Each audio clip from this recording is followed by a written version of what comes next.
लगै छै अपने सबके मिथिला संस्कार पर स्वागत करै छी। अपने सब लगमे आइ उपस्थित भेलहुँ हँ राधा रानीके कृपासँ लऽ कऽ जे धनतेरसके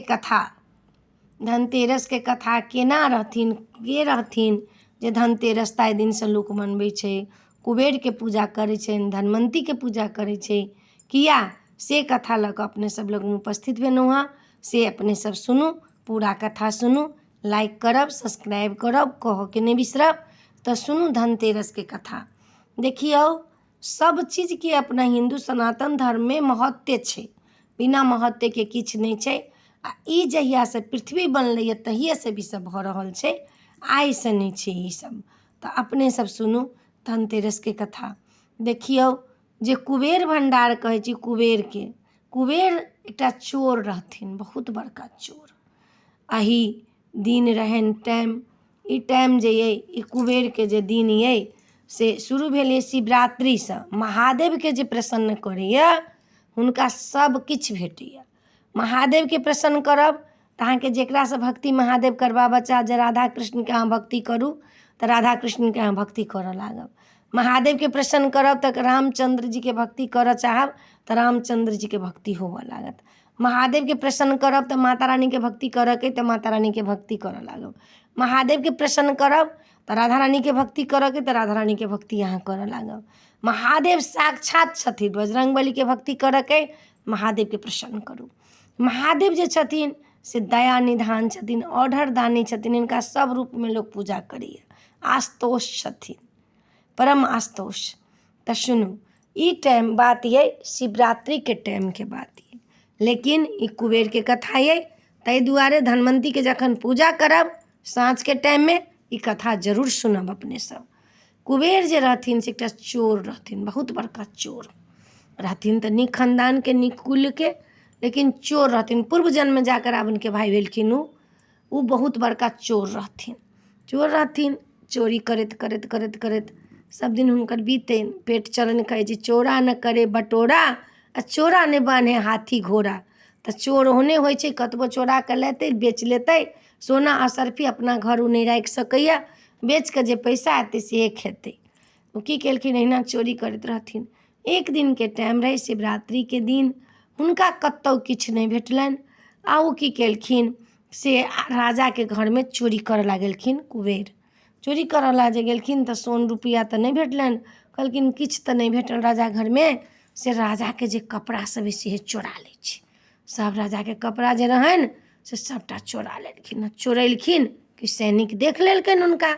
सैनिक देख लेलखिन तऽ आगा आगा कुबेर रहथिन, तऽ या तऽ ओ चोरे रहथिन, कुबेर तऽ नहीं रहथिन, बादमे कुबेर नाम पड़लनि। आगा आगा ओ चोर रहथिन आ पाछा पाछा जे छै से राजाके सैनिक ख्यारैत जङ्गलमे चलि गेलखिन। जङ्गलमे ओहिमे महादेवके एकटा जे छै से मन्दिर रहनि, बहुत बड़का मन्दिर महादेवके।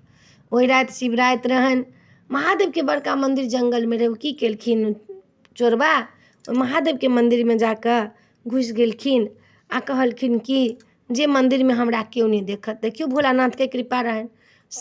सैनिक सब जे रहै से सौँसे ताकि सुनिकऽ चलि गेलखिन। चोर जे रहथिन ओहिमे नुकायल, कहलखिन कि आब तऽ सैनिक हमरा ताकि सुनिकऽ चलि गेल, भोरमे जे चोर कपड़ा जायब कतहु बेचऽ ला तऽ हमरा पकड़ि लेत, तऽ हमर जी जान दुनू बक्सा जायत।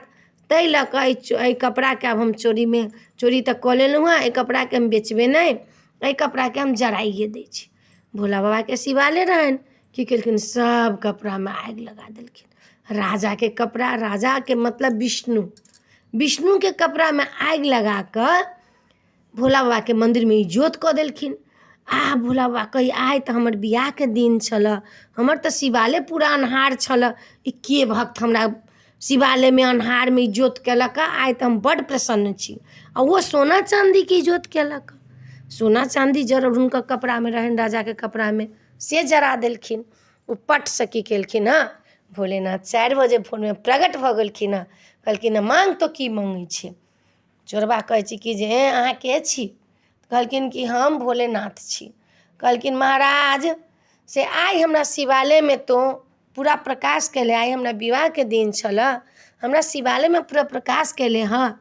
जे हमरा विवाहके दिनमे, शिवरातिके दिनमे हमरा घर शिवालयमे इजोत करैए, दीप जरबैए, बल जरबैया ओकरासँ हम बड्ड प्रसन्न रहै छी, तऽ तहिना तोरासँ प्रसन्न छियौ, माँग की मँगबे से।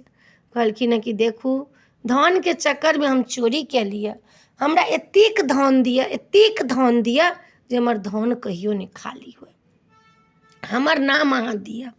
कहलखिन ठीक ए मस्त, अहाँके एतेक धन देब, एतेक धन देब जे अहाँ त्रेता युगमे, सतयुगके उ बात रहै, त्रेता युगमे रावणके भाय बनिकऽ आब कैला अहाँके प्रकृति तऽ चोरवला छलऽ, तऽ राक्षसके घरमे तऽ जन्म अहाँके जरूर हैत। रावणके बेमातर भाय बनिकऽ यहाँ आयब, अहाँके नाम रहत कुबेर, अहाँके धन कहियो नहीं घटत। अहाँके दिवालीसँ पहिले धनतेरसके पूजा हैत, अहाँके धनवन्तीके पूजा हैत।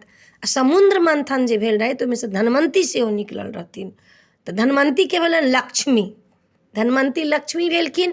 आ कुबेर जे भेलखिन से रावणके भाय, लक्ष्मी जे रहथिन से विष्णुके पत्नी, तऽ धनवन्ती हुनकर पूजा होइ छनि। आ कुबेरके अहाँके पूजा हैत, अहाँके दिनमे लोक धन 3 के 13 बनायत, धन कीन कऽ लायत लोक, आ तखन अहाँके पूजा हैत। लेकिन अहूँके एक दिन धन जरूर घटत। कहिया? हमरा जहिया इच्छा हैत, महादेव कहलखिन हमरा जहिया इच्छा हैत तहिया अहाँके धन घटत। जे माता पार्वती गेलखिन भस्म लऽ कऽ, आ भस्मके बराबर कुबेरके भण्डार पूरा खाली भऽ जाइ छनि, लक्ष्मियोके जे घमण्ड चूर होइ छनि, ताहि ला कहि देलखिन एक दिन अहाँके जीवनमे पूरा धन घटि जायत। अहाँके एकटा धन घटत ओहि टाइममे, भस्मके महिमा अहाँ नहि जानब तऽ। भोला बाबा कहि देलखिन आब की भेलै जे भोर भऽ गेलै, आब कुबेर जे छलखिन चोर छलखिन हँ, अहिना कऽ कऽ हुन मरि गेलखिन। सतयुगमे मरलखिन हँ, तऽ त्रेतामे जन्म ओ लेलखिन हँ लंकामे, आ तब हुनकर नाम कुबेर पड़लनि हँ। तऽ कहै छै कुबेरके भण्डार छै, कुबेरके भण्डार कहियो नहि खाली होइ छनि। एके बेर भोलानाथ चाहने रहथिन तऽ हुनकर कुबेरके भण्डार खाली भेल रहनि। तऽ ताहि दुआरे अपने सबके ई कथा सुनेलहुँ हँ, जे अपने सब ई कथा सुनब जाहि दिन अहाँ धनतेरसके पूजा करब साँझमे, आ नहि ओहि दिन सुनब तऽ लक्ष्मीके पूजा दिन ई कथा अहाँ जरूर सुनब। कैला धनवन्तीके पूजा करै छी, लक्ष्मी माने धनवन्ती, धनवन्तीके पूजा करै छी, तऽ ओहि दिन ई कथा जरूर सुनब अपने सब। और सुनि कऽ हमरा सब्सक्राइब करब, लाइक करब, कहऽके नहि बिसरब।